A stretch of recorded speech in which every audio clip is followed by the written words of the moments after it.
Google play স্টোরে আজকাল fake অ্যাপের সংখ্যা অনেক বেড়ে গিয়েছে। সিকিউরিটি এক্সপার্ট সোফোস অনুযায়ী প্লে স্টোরে এমন 15টি ম্যালওয়্যার রয়েছে যা আপনার ফোনের জন্য হানিকারক। এই 15টি অ্যাপকে প্লে স্টোর থেকে ডিলিট করতে বলা হয়েছে।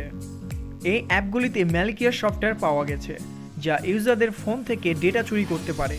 জেনে নিন কি সেই অ্যাপগুলো: image processing, flash on call messages, RAND QR code, image magic, generate elves, QR artifact, find your phone, background cutout, photo background, auto cutout, SavExpense, Scavenger Speed, auto cutout pro। এই অ্যাপসগুলি যদি আপনার ফোনে ইনস্টল হয়ে থাকে তাহলে আজকে uninstall করে ফেলুন, কারণ এই অ্যাপসগুলির মাধ্যমে চুরি হয়ে যেতে পারে আপনার ফোনের মূল্যবান তথ্য। ভিডিওটি ভালো লেগে থাকলে লাইক, কমেন্ট, শেয়ার এবং টেক ফুর্তি চ্যানেলকে সাবস্ক্রাইব করে আমাদের সাথেই থাকুন।